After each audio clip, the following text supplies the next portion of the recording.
Halo geng, kembali lagi di pembahasan seputar Tokyo Revenger. Sesuai judul video kali ini, gue akan membahas beberapa karakter badut dalam anime Tokyo Revenger. Arti dari karakter badut yang gue maksud di sini adalah karakter yang sepanjang ceritanya hanya berperan sebagai pelengkap, yang dimana kehadiran mereka hanya membuat pembaca dan penonton Tokrev geleng-geleng kepala. Satu-satunya karakter dalam Tokrev yang mengakui dirinya seorang badut adalah Kisaki Teta. Namun gue tidak memasukkan Kisaki dalam video kali ini dikarenakan Kisaki adalah satu-satunya villain jenius yang ada dalam anime Tokyo Revenger. Terus siapa saja karakter badut yang sebenarnya gue maksud? Sebelum gue membahas lebih lanjut, gue mau ingatin kalau ini adalah konten spoiler yang di beberapa series manganya belum dianimasikan. Oke geng, tanpa berlama-lama langsung saja kita gasken. マイキーの顔に泥塗るつもり10年以上してねえぞやべえそべ漏らすぞ Yang pertama adalah Takuya. Banyak yang keliru bahwa Takuya dan Maiki adalah orang yang sama. Mereka berdua memang sama-sama memiliki wajah yang imut dan juga rambut berwarna pirang.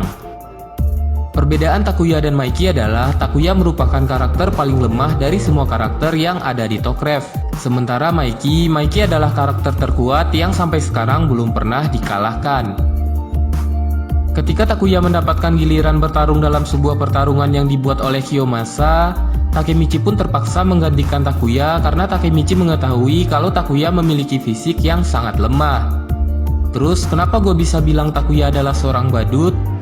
Bukannya sadar diri dengan tubuhnya yang lemah, Takuya selalu memaksakan dirinya untuk terus berjalan di dunia berandalan. Bukan hanya itu, Takuya juga berhasil bergabung dengan geng terkuat di Tokyo, yang dimana mereka berempat masuk berkat orang dalam, yaitu Hanagaki Takemichi. Takuya sendiri juga pernah terlihat satu kali di masa depan. Takuya di masa depan memiliki penampilan yang badas dan menjadi bawahan bos besar dari Takemichi. Yang kedua adalah Kiyomasa. Segondok-gondoknya kalian dengan Kisaki Teta, gue yakin kalian pasti lebih gondok dengan karakter yang satu ini. Kisaki sendiri hanya tertarik mempermainkan orang-orang yang kuat, sementara Kiyomasa, dia hanyalah seorang pengecut yang hanya tertarik mempermainkan orang-orang yang lemah seperti kelompok Takemichi. Kiyomasa dan kelompoknya adalah bagian dari Divisi 3 yang berada di bawah kepemimpinan Pachin.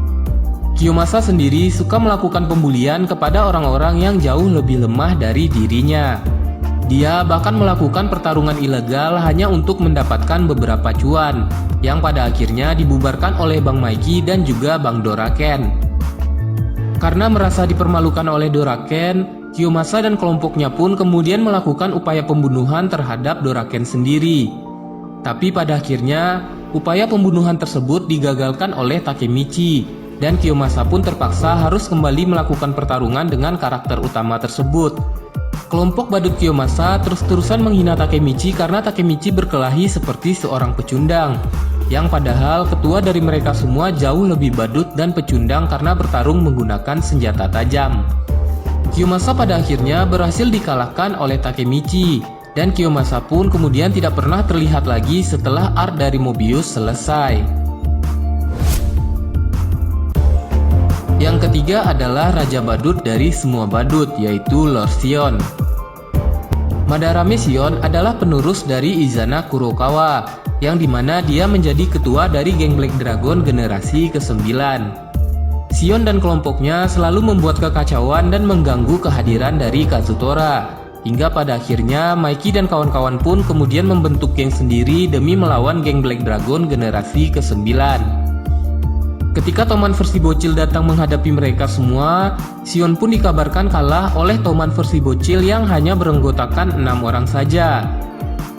Meskipun tidak diperlihatkan pertarungannya, gue sangat yakin kalau Sion dikalahkan Maiki hanya dengan satu tendangan nuklir. Sion di Artenjiku dengan sangat pede berkata kalau dirinya sendiri pasti bisa menghancurkan seluruh anggota Toman. Dan pada akhirnya, Sion pun harus tumbang dari satu pukulan yang dilayangkan oleh Pean. Sion di Arbonten kembali muncul yang dimana dirinya bergabung dengan geng Rokuhara Tandai. Di situ, Shion dengan sok ganteng mencoba menantang Senju yang kemudian dirinya kembali tumbang dari satu pukulan yang dilayangkan oleh Benkei. Entah apa kelebihan dari karakter satu ini sampai-sampai dia pernah menjadi ketua dari geng Black Dragon generasi ke-9. Yang jelas, Shion adalah karakter paling badut yang ada dalam anime Tokyo Revenger. Yang keempat adalah Hansen. Utamakan keselamatan dalam tawuran. Itulah moto dari seorang petarung yang sayang nyawa yang bernama Hansen. Hansen adalah ketua dari grup kriminal gelap Ikebukuro. Dirinya adalah satu-satunya karakter yang sangat disegani oleh Mikey karena selalu mengutamakan keselamatan dalam tawuran.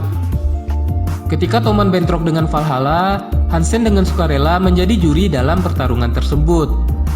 Hansen di situ berkata, Toman dan Valhalla bukanlah apa-apa bagi dirinya.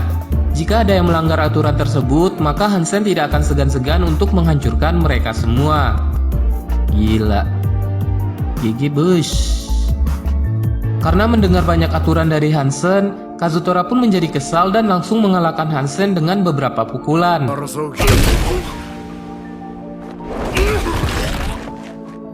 Hansen di Artenjiku juga kembali terlihat ketika dirinya dihajar oleh Izana Kurokawa.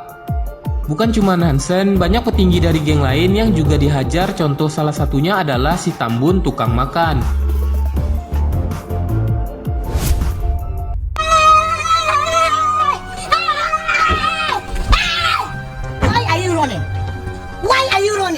Oke geng, itu dia 4 karakter badut Tokyo Revenger versi gua yang kehadiran mereka hanya sekedar pelengkap lawakan saja.